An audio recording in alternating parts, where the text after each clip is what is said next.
Well, hopefully you have your calendar and pencil handy. No, that's stupid. That's a bad intro.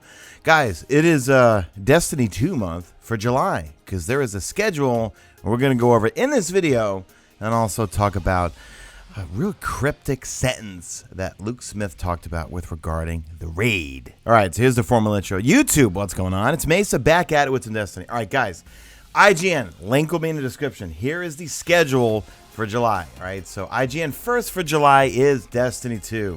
Kicking it off July 5th this week, exploring the new social space, The Farm. Covered that yesterday. Now, I reached out to Fran and Destin, and hopefully I can either get footage, or if not, I'll be taking screenshots of every second of that video or footage that we see and have an in-depth review on July 5th. On July 6th, we're going to have Bungie's vision for Destiny 2. I'm assuming it's going to be probably like some interviews and probably just, well, they're going to talk about their vision for Destiny 2. On the 7th, they're going to give first impressions, and that's going to be IGN's first impressions. Then, on July 10th, we're getting a PvP reveal. Now, that could be, I'm guessing, probably the other game mode that they have not talked about. Remember, they said, well, okay, you guys have all played or seen Countdown, but there's something we haven't shown you yet. Then on the 11th, developing the story of Destiny 2. So we're going to learn a little bit more about that. Now, on the 12th, now, this one you want to pay close attention to or mark it on your calendar. A closer look at the Sentinel Titans. So more than likely, that's where we're going to see the whole skill tree, see some gameplay, see how it works. Then on the 13th of July, we're getting another PvP reveal. No idea. You're going to see another PvP reveal on the 25th as I'm going through this. A lot of PvP stuff that we have not seen yet that they're revealing. Then on July 14th, they're going to have the sounds of Destiny 2. When I played Destiny 2 at the D2 reveal, there were some familiar sounds, but pretty much everything sounded new. You're jumping. When I was on my Hunter, the Hunter jumps sound different. The Warlock glides sound different. Everything sounded different. So more than likely, it's going to be like interviews probably with the audio team and how they put everything together. Then on the 18th, we know this already, the Destiny 2 beta goes live, and I'm going to be streaming it probably every day right here on YouTube. And guys, you know, I have my sponsor button now on the stream tonight. We got so many new sponsors, and sponsors get priority in terms of who I play with. So my goal is to play with sponsors throughout the Destiny 2 beta. Yeah, we'll be playing PvP, PvE, whatever secret things. Well, remember, Mark knows what he said. There's a few things that they haven't told us we're going to get to experience in the beta. All right, then on the 19th, this is a closer look at the combatants. So more than likely, we're going to get a look at, obviously, the Cabal, but hopefully they'll dive into the Fallen, the Hive, the Vex, kind of see what's up with those guys. On the 20th, peripherals. On the 21st, localization. On the 24th, that's another big date, a destination explored. Now, I'm going to go and guess that it's not going to obviously be the entire destination, like European Dead Zone. I think that would be way too much and way too big. It could be Nessus. I mean, we've seen Nessus. You're looking at it on your screen right now, the strike. But maybe they'll just take, you know what, just please show us something like a patrol. Show us a lost sector. Bungie, can you show us that? No, I think we don't want to be surprised by that. But something in we want to see open world stuff, or at least I do. Do you guys want to? What do you want to see in this Destination Explorer? Then, as I mentioned before, the 25th, a PvP reveal again. I don't know, maybe they're going to show us how the whole party mode, well, the party playlist, and then how the competitive mode playlist, how it's all going to work out. Then we're going to have on the 26th, we're going to have creating an exotic. That should be interesting. I can't even speculate on that. It's probably going to pick an exotic and just maybe work through the dev, or a lot of the dev team kind of work through, you know, how they go about creating one. You know, it's the perks, the looks of the gun, the sound, and etc. Then on the 28th, they're having an Ask Bungie Anything. So this is all going to be on IGN and also on their YouTube. I'm going to link everything in the description.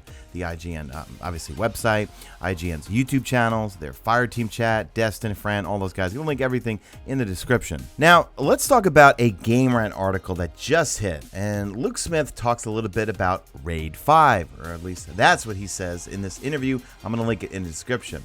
So I'm going to quote Luke Smith right here. Raid 5, when we looked at it, it was about building a place you believe is real. That was our priority. A place that you believe could exist. It's unlike anything we've done before. The team is incredibly talented, and it's a joy to see them work. So now he also goes on to say that the Vault of Glass, he explains, is about splitting up players and then bringing them together. Destiny's second raid, Crota's End, is about creating hero moments, like one player taking the sword to defeat Crota in the raid's final boss fight. King's Fall is about transversal and navigating through space. We're jumping around like crazy. Finally, Wrath of the Machine is all about action and creating moments of glorious combat. So let's take a little bit of a deep dive and try to read into things as we YouTubers and just Destiny fanatics love to do. So he said Raid 5, when we looked at it, it's about building a place you believe is real. That was our priority. A place that you believe could exist. Now, first off, we pretty much know the raid is going to start in the tower. There's a GIF somewhere that was tweeted out by Destiny the Game or Bungie. I forget. I'm going to try to find it. Where you clearly see 6 Guardians running through the tower. So obviously 6 people has to be the raid. So my raid team and I, we were all chatting about this. And we've got a couple of theories. Or at least my friend Sloosberry, shout out to him. He's my partner in crime in the raids, and he knows everything about everything. When the Taken King came out, oh boy, I mean, like that guy found every single chest, key, you name it, secret, he found it. That's why when Destiny 2 comes out, he's going to be my main wingman to finding everything. But he's got a couple of theories. Let me just read this to you. So we were chatting back and forth. He was saying that, his interpretation is that the raid doesn't go to a mythical place like the Vault of Glass, Crota's Palace, or some spaceship in the sky. It'll be grounded and feel like you could stumble upon it in real life. I bet there will be big machines and moving parts and some crazy SHIT. Sorry, I don't curse in my videos anymore. I feel that there won't be big special caverns into nowhere. I'm also willing to bet money that we have seen parts of the raid already in the footage that has been shown off. He also pointed out that there's a bunch of secrets in the inverted spire strike that he's combed through. He hasn't really talked about that just yet, but maybe we'll save that for another video. He also says he also has a theory that it's nothing solid just yet, but also possibly raiding into the Traveler, and that Gary's boss, the console, is the speaker. That could be a twist. I mean, we never really had like a plot twist, or a real big one, like for that matter. How cool would that be?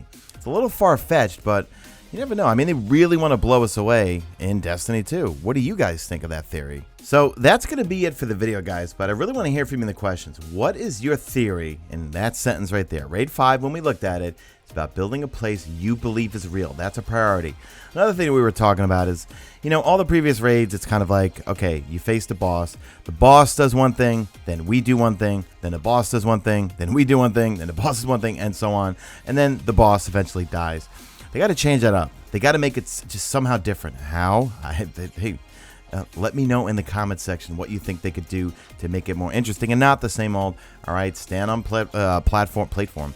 Stand on a plate, do something. Boss says something, then we do something, do some damage, and so forth. You know what? I think they're gonna really mix it up. And Babel mode's been engaged this entire time. So you know what that means? Do me a favor, drop a like of this video only if you see fit. Follow me on the Twitter at Mesa Sean. Check out my stream, usually and always on YouTube, and that's it. I am out of here like Vladimir.